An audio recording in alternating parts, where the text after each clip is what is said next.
Oke, aku mulai ya. Assalamualaikum warahmatullahi wabarakatuh. Kita lanjutkan pembahasan kita tentang fisika modern ya. Oke, di pertemuan terakhir kita udah membahas bahwasanya ada perbedaan antara bagaimana kita menganalisis apa yang akan terjadi pada partikel dengan menggunakan pendekatan mekanika klasik dengan menggunakan pendekatan kuantum. Nah, di mana permasalahannya pada saat kita berbicara tentang benda yang berukuran kecil sehingga panjang gelombangnya tidak lagi bisa kita abaikan, maka ternyata persamaan sebagaimana di fisika klasik sudah lagi nggak bisa kita gunakan. Di permasalahan yang melibatkan kuantum, kita nggak lagi bisa menentukan posisi dan momentum dari suatu benda secara tepat tanpa adanya kesalahan. Sehingga dalam hal ini kita akhirnya bagaimana kita menganalisis benda, kita menggunakan pendekatan probabilistik. Nah, sehingga di sini kita nggak lagi bisa menggunakan posisi sebagai persamaan gerak. Nah, alih-alih menggunakan itu, kita akhirnya menggunakan fungsi gelombang dari benda, fungsi gelombang dari partikel untuk menentukan atau memprediksi apa yang akan terjadi pada partikel itu. Oke, nah sekarang pertanyaannya, gimana caranya? Nah, kemarin kita sudah merumuskan bahwasanya kita bisa mendapatkan fungsi gelombang dari partikel dengan menggunakan persamaan Schrödinger. Nah, di pertemuan ini aku pengen memberikan salah satu contoh yang paling sederhana dari bagaimana kita bisa menentukan di mana letak suatu partikel dengan menggunakan persamaan Schrödinger ini. Dan kasus yang paling sederhana ini kita coba bahas tentang sumur potensial tak hingga. Oke, ini ya. Nah, sekarang sebelum itu, kalau kita bicara tentang benda yang gerak ya, misalkan ada eh, ini misalkan ada bola tak jatuhkan sehingga nanti kita dapatkan persamaan geraknya misalkan eh, V0 T plus setengah GT kuadrat misalkan. Nah, di sini kalau kita lihat pada saat kita pengen menentukan lokasi dari suatu partikel, kita nggak lepas dari yang namanya gaya atau enggak energi. Jadi bagaimana energi yang dimiliki partikel itu menentukan di mana partikel itu berada. Ya contohnya misalkan ada partikel punya energi potensial misalkan 100 Joule. Maka kita bisa memprediksi, oh nanti di waktu ke depan partikel ini akan ada di posisi ini dengan energi segini. Nah, oke, dari situ sekarang timbul pertanyaan, gimana caranya kita menentukan posisi partikel dengan menggunakan pendekatan kuantum. Nah, itu yang akan kita coba cari tahu. Nah, sebelum ke itu ya, kira-kira kalau ada sebuah elektron misalkan, ada sebuah elektron ini katakanlah dia punya energi kinetik, ya berarti dia bergerak. Tapi dia katakanlah nggak ada energi potensial yang bekerja pada ini. Ini benar-benar bebas dia. Ya kita katakan aja partikel bebas.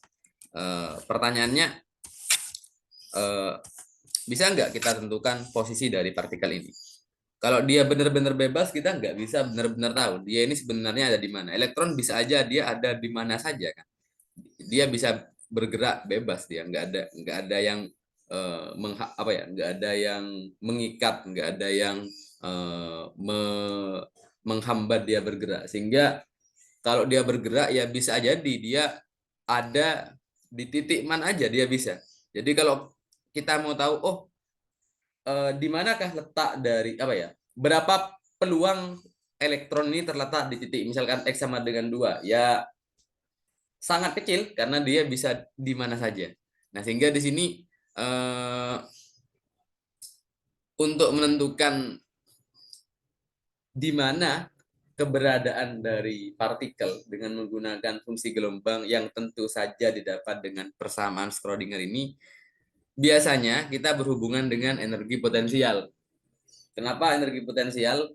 Eh, Intinya di sini ada energi potensial karena tujuannya ya agar eh, mengikat partikel ini biar dia nggak kemana-mana gitu aja.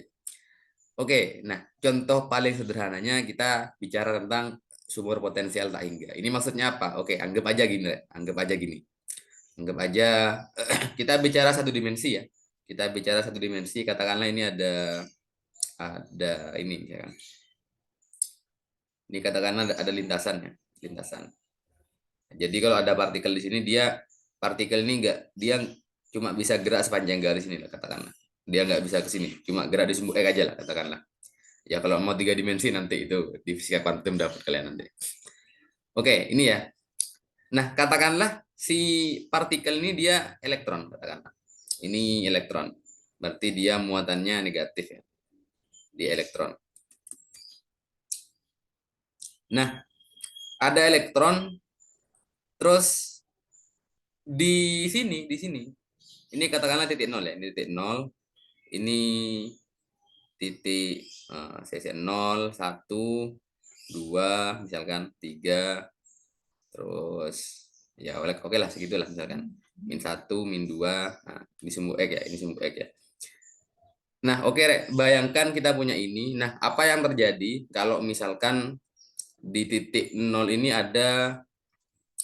proton, proton, ada partikel bermuatan positif. Ini juga ada partikel bermuatan positif.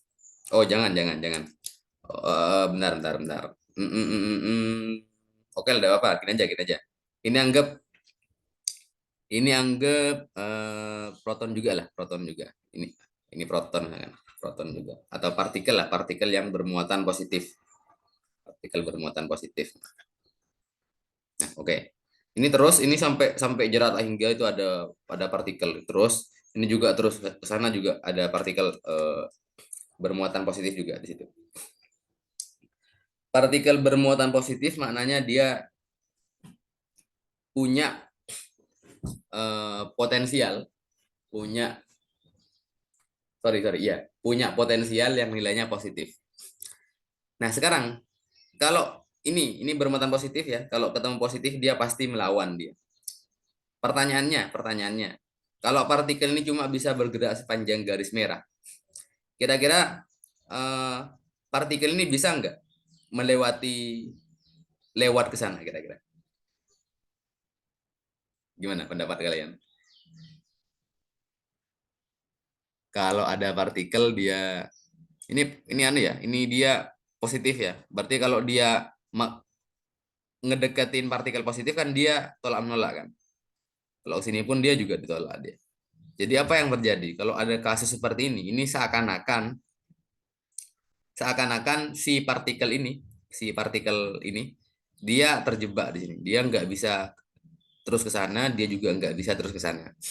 Nah, ini yang dinamakan sumur potensial. Nah, ini gimana kalau kita coba gambarkan? Oke, ini kita gambarkan secara sederhana, kita anggap gini, anggap aku punya apa itu? Aku punya dua sumbu.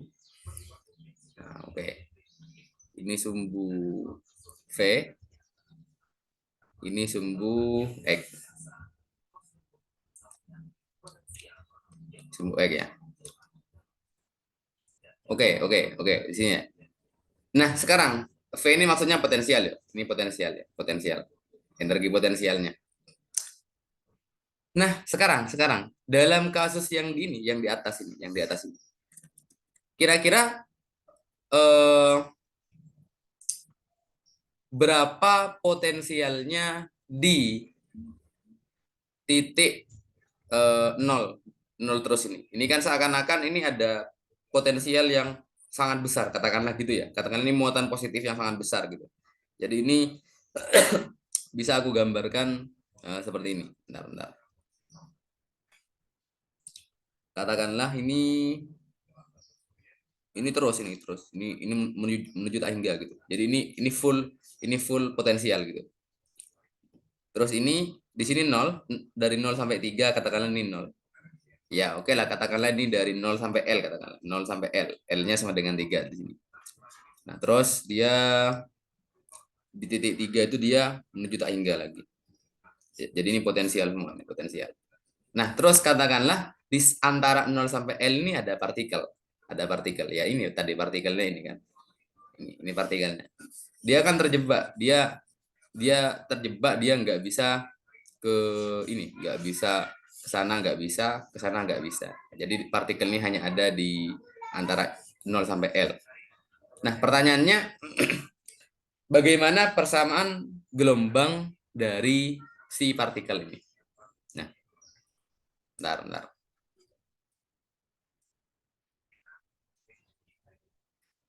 Bentar.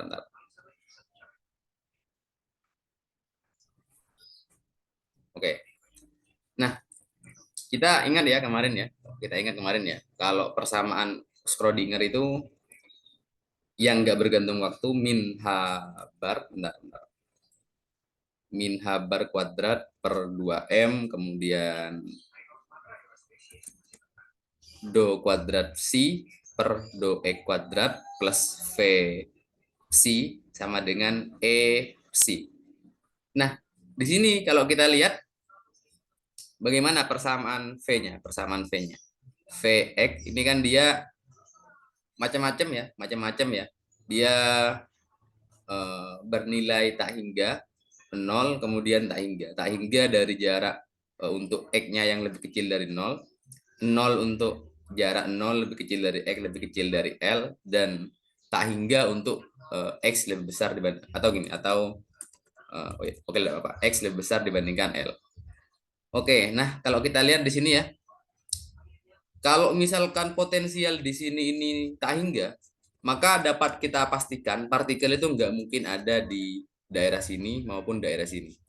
Jadi mau tidak mau kita hanya mencari partikel di daerah sini aja. Nah, oke, kita lihat di sini. Kalau kita nyari partikel di sini, gimana persamaan Schrödingernya? Di titik ini kan potensialnya 0. Ya oke, kita masukkan. Berarti min h bar kuadrat per 2m, terus, do kuadrat c per do e kuadrat tambah 0 ya. 0, v-nya 0 ya. Dia sama dengan e c. Atau akhirnya kita dapatkan min h bar kuadrat per 2m do kuadrat c per do e kuadrat sama dengan e c. Atau do kuadrat c per do e kuadrat sama dengan min 2me per h bar kuadrat c.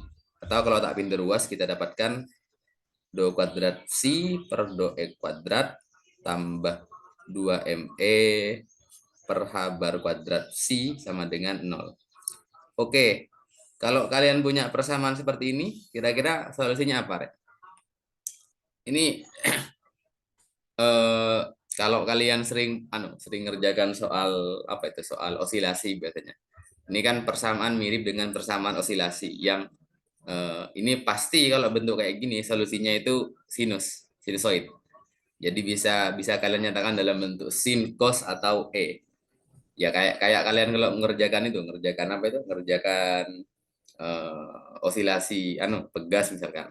Kan solusi seperti ini kan. Nah, dengan ininya kita anggap K. Ininya kita anggap K. Ininya kita anggap kita anggap K kuadrat. Nah, sehingga kita dapatkan di sini kalau itu tak anggap K kuadrat, nilai dari psi, dia pasti ya katakanlah sesuatu A sin kx plus B cos kx. Ini solusinya. Jadi kalau kita masukkan ke sini, ini memenuhi. Nah, oke, kita dapatkan itu. Nah, sekarang. Tapi kita belum tahu di situ berapa nilai dari A, berapa nilai dari B. Tapi solusinya itu pasti bentuknya seperti ini. Nah, sekarang selanjutnya kita coba cari tahu berapa nilai dari A, berapa nilai dari B. Oke, sekarang kita masukkan syarat batasnya ya. Syarat batas. Nah, oke. Kalau kita lihat di sini ya, kalau di sini dan di sini itu nggak mungkin ada partikel, maka mau tidak mau, fungsi gelombang di sini itu harus nol. Fungsi gelombang di sini harus nol. Dan kemarin kita dapat ya bahwasanya ciri-ciri dari psi, nilai dari apa itu namanya? Nilai dari do psi per do x, dia nggak boleh terputus, dia harus nyambung terus. Jadi mau tidak mau itu hanya dipenuhi jika di sini sama dengan nol. Nah, anggap gini misalkan. Atau bisa jadi dia gini misalkan. Macam-macam, atau bisa jadi gini.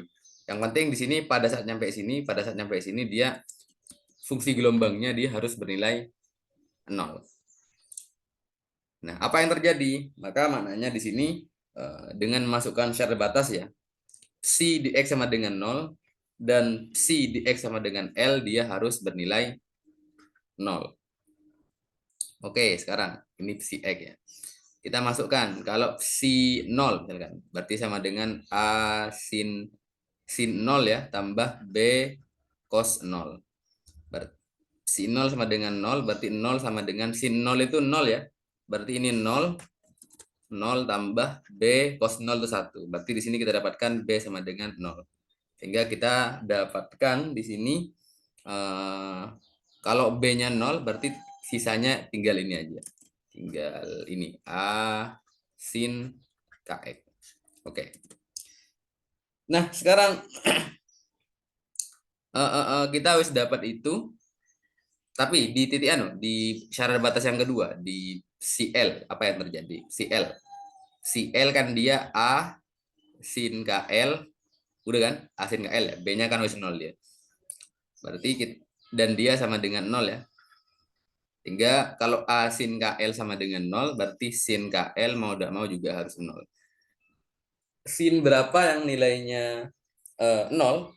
Sin berapa yang nilainya 0 mau tidak mau, yang nilainya 0 itu kan kelipatan dari pi kan. Pi, 2pi, 3pi, 4pi, dia nilainya 0. Jadi mau tidak mau KL ini harus sama dengan oke lah, dia boleh pi, 2pi, 3pi, dan seterusnya. Atau katakanlah saja dia KL ini sama dengan NP. Di mana N-nya itu bisa 0, 1, 2, dan seterusnya. Oke. Itu ya. Nah, sekarang kalau gitu kita akhirnya bisa mendapatkan ini. Bentar. Kita bisa dapatkan oke, sebentar sebelum ke ini. Tadi ya mana tadi itu, bentar. KL dia sama dengan NP. Sedangkan tadi di awal kita wes tahu kalau K kuadrat dia sama dengan ini yang tak dalam kurung itu. Berarti kita dapatkan di sini K kuadrat dia sama dengan 2ME per H bar kuadrat. Nah, sekarang kalau gitu bisa nggak kita samakan keduanya ini? Kita samakan. Ini ya, ini tak samakan ya. Berarti kalau ini jadi K, dia sama dengan NP per L, atau K kuadrat dia sama dengan N kuadrat P kuadrat per L kuadrat. Ini kita gabung dua-duanya. kita dapatkan N kuadrat Pi kuadrat per L kuadrat sama dengan 2ME per H bar kuadrat. Atau akhirnya di sini kita dapatkan bahwasanya E dia sama dengan N kuadrat, kemudian Pi kuadrat, H bar kuadrat per 2M L kuadrat. Oke, ini ya. Ini kita dapatkan solusi energinya. Nah, oke, lanjut. Bagaimana dengan gelombangnya? Ini kita harus dapat tadi ya, bahwasanya si X dia sama dengan ini ya. Si X dia sama dengan itu. Kalau kita tuliskan ya, tulisan ulang ya. Kita tuliskan ulang. Si X dia sama dengan tadi apa? A sin KX ya, dimana K-nya tadi kan sama dengan NP per L ya. NP per L X. Oke, nah sekarang kita di sini belum tahu berapa nilai dari A. Tapi kita kemarin wis tahu kan, kalau peluang keberadaan partikel itu pasti satu. Sehingga apa jadinya? Integral dari min tak hingga sampai tak hingga dari fungsi gelombang Q kuadrat kan, dia harus bernilai 1. Oke, ini tak coba aku kuadratkan ya. Berarti si kuadrat ini kan sama aja dengan si X konjugat tak kalikan si X, dx sama dengan 1. Tapi ini kan nggak ada yang kompleks ya. Dia nggak ada bilangan kompleks. Jadi kita bisa langsung aja. Kita akhirnya dapatkan, tak kuadratkan langsung. Berarti A kuadrat sin, A kuadrat sin kuadrat NPL per X. NP per LX. Oke. dx dia sama dengan 1. Oke. A kuadratnya tak keluarkan, kita dapatkan minta hingga tak hingga sin kuadrat NP per LX dx sama dengan 1. Oke, tapi jangan lupa ya, kalau dia itu kasus potensial tak hingga, berarti mau tidak mau partikel itu hanya ada dari 0 sampai L aja. Jadi ini dari jarak minta hingga sampai 0 dan dari jarak L sampai tak hingga dia wis pasti 0. Sehingga ini bisa aja kita sederhanakan jadi gini. Kita bisa sederhanakan dia jadi 0 sampai L aja. Oke. Kita tahu ya aturan trigono itu ada gini. Sin kuadrat theta kan sama dengan ini. Sin kuadrat theta itu dia sama dengan 1 min cos 2 theta per 2. Nah, kalau kita tuliskan ulang ya yang atas ini ya. Ini berarti jadi A kuadrat lalu integral 0 sampai L kemudian setengah dari 1 min cos 2NP per LX. Oke, ini DX sama dengan 1. Oke, tak keluarkan A kuadratnya. Seperduanya tak keluarkan. Integral 0 sampai L dari 1 min cos 2NP per LX DX sama dengan 1. Oke, sekarang berapa integral dari itu? Integral dari ini. Integralnya 1 itu pasti X ya, pasti X. Terus integralnya cos itu sin. Integralnya cos itu sin. Berarti min sin 2NP per L X. Integralnya itu tapi jangan lupa juga ya, jangan lupa kalau ini juga keluar ya. Jadi L per 2NP. Nah, oke. Ini dengan batasnya dari 0 sampai L sama dengan 1. Berarti kita dapatkan A kuadrat per 2. Oke, sekarang ini tak masukkan ya. X-nya tak masukkan L ya, tetap L, tak masukkan 0 ya enggak ada. Terus kita kurangi dengan, kalau ini tak masukkan L berarti kan L coret tinggal 2NP. Atau gini, bentar, biar nggak bingung. Bentar, biar nggak bingung gini aja. L min L per 2NP sin 2NP per LL. Oke, ini ya. Kita kurangi dengan 0 min L per 2 NP sin 0. Oke, nih. Dia sama dengan 1. Oke. Berarti 1 sama dengan A kuadrat per 2. Bentar. L min L per... Oke, sekarang ini. L bagi L habis ya. Sin 2NP itu kan 0.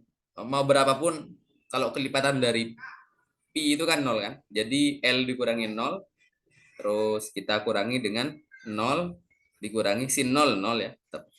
Jadi kita di sini punya 1 sama dengan A kuadrat per 2 kalikan L.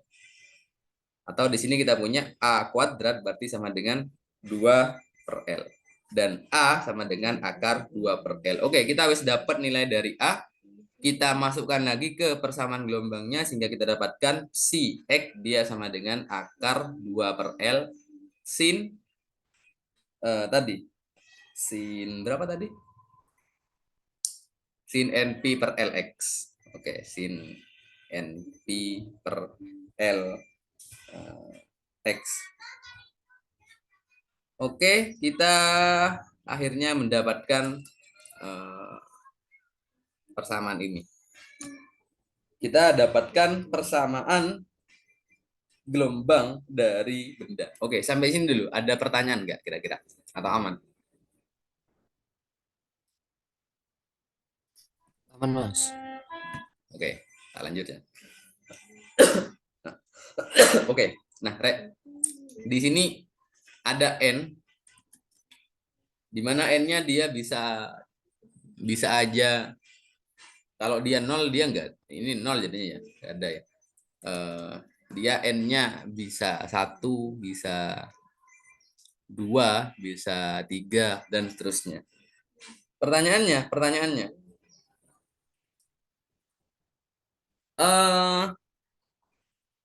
bagaimana kita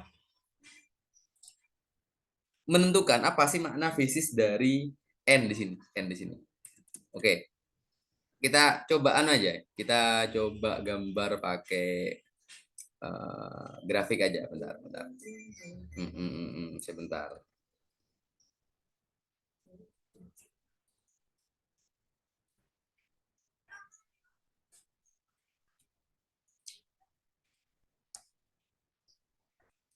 Oke, yang pertama katakanlah sin.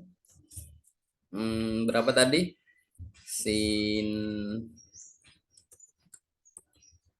X. Kalau sin X gini ya. Kalau sin X gini, tapi sekarang tak batasi sin apa tadi itu? Lupa aku. NP per L ya. NP per L. Tadi L-nya tak kasih sampai 3 ya. NP per N. Bentar. Sin NP per L. L-nya tak kasih 3 tadi ya. Oke, sekarang untuk N-nya 1. Nah, lihat di sini. Jangan lupa ya, tadi aku pakai batas potensialnya dari 0 sampai 3 ya. Jadi ya yang kita lihat dari jarak 0 sampai 3 aja. 0 sampai 3 dari sini sampai sini aja. Nah, oke, sekarang untuk N-nya sama dengan 1 dia gitu. Sekarang atau gini, bentar. Ini tak ubah aja 1 lah gitu aja. Terus gimana untuk N-nya sama dengan 2? Kayak apa kira-kira? Nah, oke, lihat Rek, itu ya. Untuk N-nya sama dengan 3. Untuk N-nya sama dengan 4 sin sorry.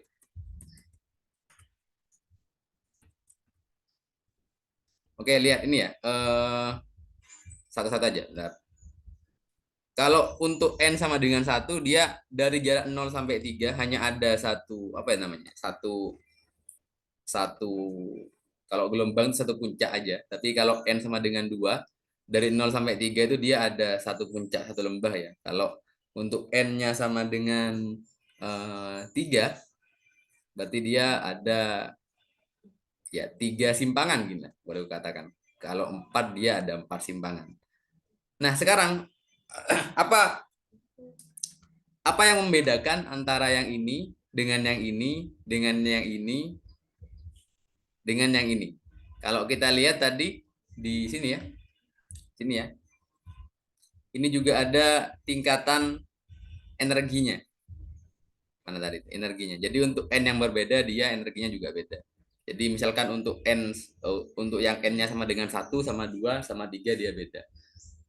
Jadi di sini dalam kasus ini ya, yang ingin kukatakan kalau kita punya persamaan Schrödinger, maka akan ada dua solusi yang kita dapatkan. Pertama, solusi untuk